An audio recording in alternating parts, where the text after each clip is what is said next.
अस्सलामुअलैकुम dear students and viewers. आज हमारे पास टॉपिक है कि हमारे पास ऑसिलेशन क्या है।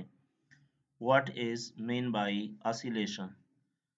ऑसिलेशन को हम इस तरह डिफाइन कर सकते हैं कि the complete round trip of oscillatory या वाइब्रेटरी बॉडी ऑफ ऑसिलेटरी और वाइब्रेटरी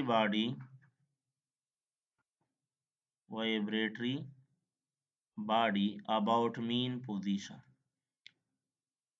कि हमारे पास एक बॉडी मीन पोजीशन पर एक चक्कर मुकम्मल कर ले तो इसको हम बोलते हैं ऑसिलेशन। इसको हम नाम देते हैं, इसका दूसरा नाम क्या है, ऑसिलेशन। इसको हम बोलते हैं वाइब्रेशन। इसको हम नाम देते हैं साइकिल। ये क्या है, साइकिल। ये असल में हमारे पास टर्मिनोलॉजीज है ऑफ ऑसिलेटरी या वाइब्रेटरी मोशन। तो ऑसिलेशन या वाइब्रेशन या साइकिल क्या होता है कि हमारे पास एक बॉडी, वो बॉडी कौन सा होगा, ऑसिलेटरी बॉडी होगा या वाइब्रेटरी बॉडी होगा, कि वो एक चक्कर मुकम्मल कर ले about mean position. For example, इसको हम एक एग्जांपल के जरिए समझाना चाहते हैं कि हमारे पास एग्जांपल है सिंपल पेंडुलम का।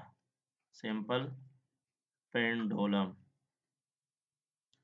तो सिंपल पेंडुलम हमारे पास क्या है, ये हमारे पास एक सपोर्ट है और इसके साथ एक थ्रेड है। इसके एक एंड के साथ एक मास एम अटैच है। ये मीन पोजीशन या इक्विलिब्रियम पोजीशन पर है। अगर आप इसको एक्सट्रीम पोजीशन तक ले आए इसी तरह, फॉर एग्जांपल इस पॉइंट को मैं नाम देता हूँ ए पॉइंट, ये पॉइंट है बी, और ये दूसरा जो एक्सट्रीम पॉइंट है ये हमारे पास क्या है, सी। इस बॉडी को जब हम राइट साइड पर ए पोजीशन पर ले आते हैं तो ये हमारे पास क्या है, यहाँ से हम इसको छोड़ देते हैं तो ये मेन पोजीशन की तरफ जाता है और मेन पोजीशन से होते हुए ये पॉइंट पोजीशन सी तक आ जाता है। इसको हम बोलते हैं हाफ साइकिल या हाफ ऑसिलेशन या हाफ वाइब्रेशन। कि ए पोजीशन से लेकर जब बॉडी सी पोजीशन तक आता है इसको हम क्या बोलते हैं, इसको हम बोलते हैं हाफ साइकिल। फिर यहाँ पर बॉडी अगेन सी पॉइंट से बी तक और बी से ई तक आएगा, और जब बॉडी फिर सी पोजीशन से ए पोजीशन तक आता है इसको हम बोलते हैं वन साइकिल, वन वाइब्रेशन या वन ऑसिलेशन। कि बॉडी ने मीन पोजीशन से पर होते हुए एक चक्कर मुकम्मल कर लिया। तो जो भी बॉडी मीन पोजीशन पर एक चक्कर मुकम्मल करे, यानी जहां से वो शुरू हुआ था वहां तक पहुंच जाए, इसको हम बोलते हैं हमारे पास ऑसिलेशन। उसके बाद फिर हमारे पास क्या है, दूसरा जो टर्मिनोलॉजी है वो हमारे पास है टाइम पीरियड। क्या है, टाइम पीरियड। टाइम पीरियड क्या होता है, इसको हम रिप्रेजेंट करते हैं टी से। इसको हम रिप्रेजेंट करते हैं टी से। तो टाइम पीरियड क्या है, द टाइम रिक्वायर्ड। क्या है, द टाइम रिक्वायर्ड, वो वक्त जो जरूरी होता है, time required to complete one cycle, to complete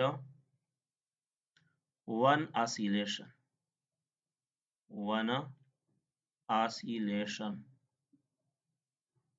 is called, इसको हम क्या बोलते हैं, इज कॉल्ड टाइम पीरियड। एक चक्कर या एक वाइब्रेशन या एक ऑसिलेशन में जो वक्त लगता है कि बॉडी मीन पोजीशन पर मुकम्मल कर लें, तो इस टाइम को हम क्या बोलते हैं, टाइम पीरियड। फॉर एग्जांपल, हमारे पास ये सिंपल पेंडुलम है जो यहाँ पर है। अगर हम लेट सपोज कर ले कि उन्होंने एक साइकिल में 2 सेकेंड लगा लिए, 2 सेकेंड, ये हमारे पास क्या है, उसका टाइम पीरियड होगा कि t is equal to 2s। जो भी बॉडी हो हमारे पास क्या हो, जो एक साइकिल में जितना टाइम लेता है, अगर हम ऑसिलेटरी बॉडी के अलावा बात करें, जिस तरह के आपको पता है कि अर्थ जो है वो सन के इर्द गिर्द मोशन करता है, वो तो ऑसिलेटरी नहीं है, वो हमारे पास क्या है, सर्कुलर मोशन है। लेकिन टाइम पीरियड का कंसेप्ट उससे हम गेन कर सकते हैं। तो उसका टाइम पीरियड जो हमारे पास जमीन का जो सर्कुलर मोशन है अराउंड क्या है सन, वो 1 ईयर लेता है। 1 ईयर, इसको हम बोलते हैं 365 डेज। ये उसका क्या है, टाइम पीरियड है। इस तरह हमारे पास जो जमीन का रोटेटरी मोशन है अपने एक्सिस के ऊपर, जिससे डे एंड नाइट का आगाज हो जाता है, यानी इस तरह हमारे पास डे एंड नाइट आता है, तो रोटेटरी मोशन हमारे पास 24 आवर लेते हैं। इसको हम बोलते हैं डे प्लस नाइट। ये हमारे पास क्या है, ये टाइम पीरियड है। लेकिन यहाँ पर हम बात ऑसिलेटरी मोशन या वाइब्रेटरी मोशन के लिए करते हैं कि जो भी ऑसिलेटरी बॉडी या वाइब्रेटरी बॉडी एक साइकिल में जितना वक्त लेता है, उसको हम क्या बोलते हैं, उसको बोलते हैं टाइम पीरियड। और टाइम पीरियड का हमारे पास क्या है, सिंबल टी है, और इसका जो एस आई यूनिट है, एस आई यूनिट को हमारे पास क्या है, सेकंड है, क्योंकि ये हमारे पास क्या है, टाइम है। क्या है, टाइम। और उसका डायमेंशन हमारे पास क्या है, टी है। ठीक है। इसी तरह हमारे पास फिर फ्रीक्वेंसी हमारे पास है। क्या है, frequency.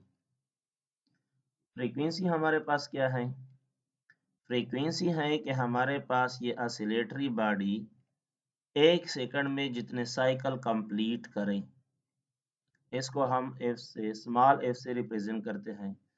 The number of cycle, the number of cycle in unit time, in a unit time by oscillatory body, by oscillatory body या वाइब्रेटरी बॉडी, कि हमारे पास एक ऑसिलेटरी बॉडी या वाइब्रेटरी बॉडी 1 सेकंड में जितना वक्त मुकम्मल कर ले, इसको हम क्या बोलते हैं, frequency. Number of cycle per unit time, unit time means 1 second में जितना चक्कर मुकम्मल कर ले। अगर फॉर एग्जांपल हमारे पास क्या है, हमारे पास एक गिटार है, गिटार, और जिसको हम रबाब बोलते हैं, उसमें हमारे पास जो स्ट्रिंग्स होते हैं, स्ट्रिंग्स की बात कर लें, तो अगर स्ट्रिंग हमारे पास क्या मुकम्मल कर लें 1 सेकंड में, यानी 1 सेकंड में क्या करें, 1 सेकंड में वो मुकम्मल कर ले 10 साइकिल्स या 10 वाइब्रेशंस, तो इसको हम बोलते हैं कि उसका फ्रीक्वेंसी हमारे पास क्या है, 10 हर्ट्ज। फ्रीक्वेंसी का यूनिट हमारे पास क्या है, हर्ट्ज है। हेनरिच हर्ट्ज ने उसको ये नाम दिया था। इसी तरह फ्रीक्वेंसी का कंसेप्ट यह है कि हमारे पास एक बॉडी हमारे पास क्या मुकम्मल कर ले, अगर हम लिख ले 5 साइकिल्स पर सेकेंड, तो इसका मतलब है इसका फ्रीक्वेंसी हमारे पास क्या है, 5 हर्ट्ज।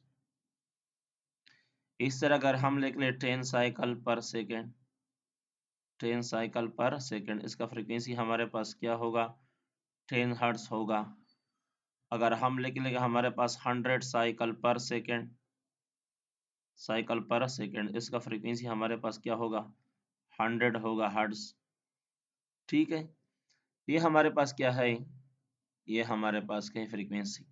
जिस तरह के हमने साउंड के चैप्टर आगे आ रहा है, उसमें हम पढ़ेंगे कि हमारे पास जो इंसान का जो एवरेज ह्यूमन है, उसका जो आइडियबल रेंज है, आइडियबल फ्रीक्वेंसी का, वो क्या है, वो 20 हर्ट्ज से लेकर वो क्या है, 20 किलो हर्ट्ज तक है। तो इसका मतलब क्या है, इसका मतलब ये है कि इंसान का जो हमारे पास जो एयर है, कान जो है, उसको 1 सेकंड में हमारे पास 20 साइकिल आ जाए या 20 किलो हर्ट्ज आ जाए, यानी 20,000 साइकिल आ जाए, तो ये हमारे पास क्या होगा, ये वो सुन सकेगा। अगर 20 हर्ट्ज से कम हो, यानी वन वन साइकिल हो, 18 हो, 17 साइकिल पर सेकेंड हो, और यहाँ पर हमारे पास ज़्यादा हो जाए, ठीक है, 21 किलो हर्ट्ज या 22 किलो हर्ट्ज, तो ये हमारे जो रेंज है उसमें नहीं है। इसका मतलब ये है, तो फ्रीक्वेंसी का हमारे पास जो SI यूनिट है, SI यूनिट ऑफ फ्रीक्वेंसी, वो हमारे पास क्या है, वो हमारे पास है हर्ट्ज। क्या है? हर्ट्ज। ये हमारे पास दिया था फ्रेंच फिजिसिस्ट हेनरिच हर्ट्ज। किसने दिया था? हेनरिच हर्ट्ज ने दिया था अपनी नाम से।